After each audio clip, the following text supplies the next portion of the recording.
முருகா வெற்றிவேல் முருகா. வேலுண்டு வினையில்லை, மயிலுண்டு பயமில்லை.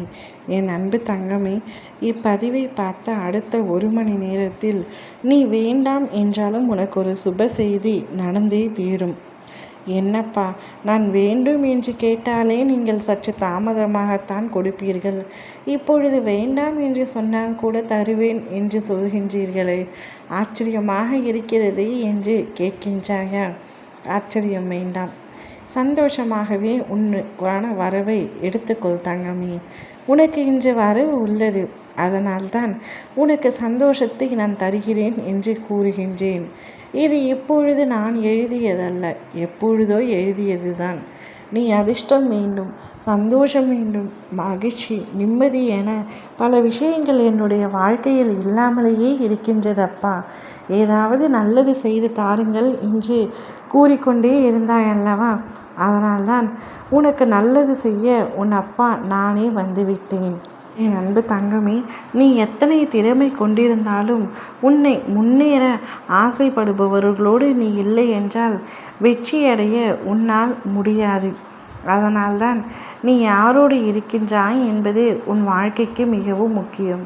அப்படியே தான் உன் வாழ்க்கை பாதையும் அமையும். உன் பயணம் வெற்றி கொண்ட மனிதர்களோடு இருந்தால் வெற்றியின் பாதை உன் கண்ணுக்கு புலப்படும்.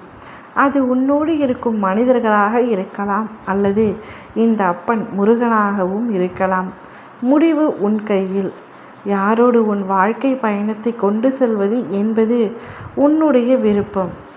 நான் என் அப்பா முருகனோடு தான் என் வாழ்க்கை பயணத்தை கொண்டு செல்வேன், அனைத்து வெற்றிகளையும் அடைவேன் என்றால் என் வாழ்க்கை பயணம் என் அப்பா முருகனோடு தான் என்று நினைத்துக்கொள்.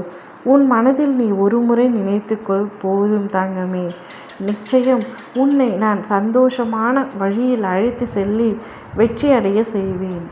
என்னத்தான் நான் ஆறுதல் கூறினாலும் உன்னுடைய மனம் சில சமயங்களில் எதையாவது நினைத்து மீண்டும் கவலைப்படுகின்றது. நன்றாக இருக்கும்போதே திடீரென சோகத்தில் ஆழ்ந்து விடுகின்றாய். முழு சரணாகதி என்பது என்னிடம் ஒன்றை ஒப்படைத்துவிட்டு அதை பற்றி கவலைப்படாமல் இருப்பதுதான். ஆனால் நீ என்னிடம் ஒன்றை ஒப்படைத்த பிறகு மீண்டும் கவலையில் ஆழ்கின்றாய். உன் ஆழ் மனதில் சேரும் கவலைகள்தான் உன் வாழ்வை கவலைக்கிடங்காக ஆக்குகின்றன. உன் நல்ல குணத்திற்கும் பிரார்த்தனைகளுக்கும் பல நல்ல முன்னேற்றங்கள் காத்திருக்கின்றன.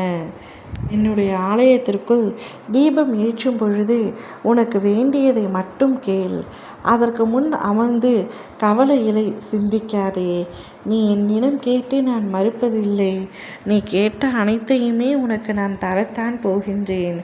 அதற்கு உதாரணமாக இன்னும் 1 மணி நேரத்தில் உன்னை தேடி ஒரு சுப செய்தி வரப்போகின்றது. நீ சந்தோஷத்தில் திகைக்கப் போகின்றாய். ஓம் முருகா வெற்றிவேல் முருகா.